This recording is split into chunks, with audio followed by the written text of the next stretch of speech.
కార్తీక దీపం 2 సీరియల్ రసవత్తరంగా సాగుతోంది. అటు స్వప్న వసంతుల ఎంగేజ్మెంట్కి ఏర్పాట్లు చేస్తున్నారు. జోష్నను నిజం చెప్పేసి తనతో రమ్మని పిలుస్తాడు దాసు. వెంటనే తిడుతుంది జోష్న. కార్తీక్తో నిజం చెప్పిన వైరా. షాక్ అయిన కార్తీక్.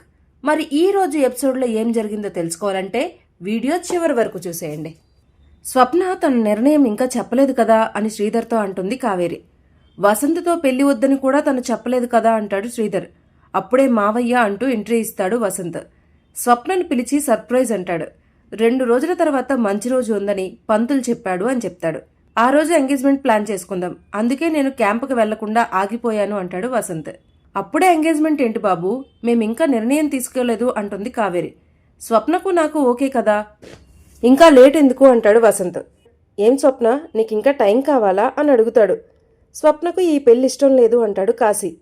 నాకు ఈ పెళ్లి ఇష్టమే, ఎంగేజ్మెంట్కి ఏర్పాట్లు చేయమని షాక్ ఇస్తుంది స్వప్న. కాశీ కూడా షాక్లో ఉంటాడు. అది పెళ్లి చేసుకుంటే చేసుకొని అల్లుడు, నువ్వు కూడా మంచి సంబంధం చూసి పెళ్లి చేసుకొని దానికి బుద్ధొచ్చేలా చేయమని చెప్తుంది కావేరి. నేను మీ కూతుర్ని మీకంటే ఎక్కువగా ప్రేమించాను, తనెప్పుడూ నా భారీగానే ఉంటుంది అంటాడు కాశీ. శివనారాయణ ఇంటి బయట కూర్చొని ఏడుస్తూ ఉంటాడు దాసు. జోష్న వచ్చి, ఏంటి నాన్న ఏడుస్తున్నావా, ఎందుకు, నేను చావనందుక లేదా మీ అల్లుడికి బుల్లెట్ తగిలినందుక అని వెటకారంగా అడుగుతుంది జోష్న. నిన్ను ఎవరో కిడ్నాప్ చేశారని తెలియగానే నేనెంత బాధపడ్డానో తెలుసా అంటాడు దాసు. నువ్వొక చేతగాని తండ్రివి, పిల్లల కోసం వాళ్ల సంతోషం కోసం ఏం చెయ్యలేని అసమర్థుడివి అని దాసుని నానా మాటలు అంటుంది జోష్న. నువ్వు ఈ ఇంటి వారసురాలు కాదు అని నిజం చెప్పేసి నాతో రా, మంచి అబ్బాయిని చూసి పెళ్లి చేసుకో, సంతోషంగా ఉండు అంటాడు దాసు. ఈ ఆస్తి మొత్తానికి నేను వారసురాలు కావడం, బావ నా మెడలో తాలి కట్టడం నువ్వు చూడాలి, నేనెక్కడికి రాను అంటుంది జోష్న. ఇక నువ్వు మారవా అంటాడు దాసు. మారను, నేననుకున్నది చేసి తీరతాను అంటుంది జోష్న. అక్కడ కార్తీక్తో కోపంగా మాట్లాడుతూ ఉంటుంది దీప. వచ్చిన దగ్గర నుంచి చూస్తున్నాను, అసలేమైంది నీకు అంటాడు కార్తీక్.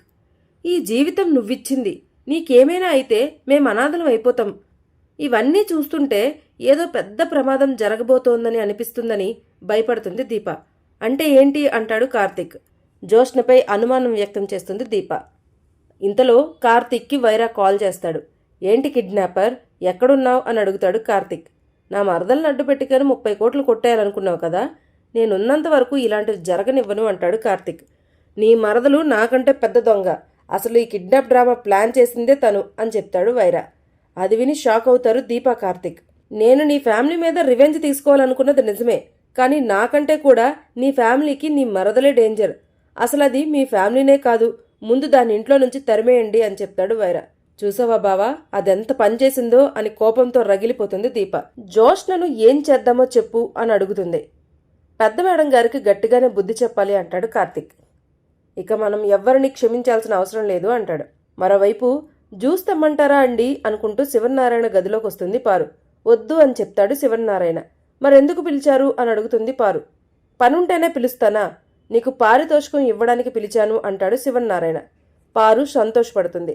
శివనారాయణ 50,000 పారుకిచ్చి, నువ్వు కార్తీక్ ఈరోజు పెద్ద సాహసం చేశారు అని అంటాడు. వాడికి బుల్లెట్ తగలడం తప్ప అంతా బాగానే జరిగింది.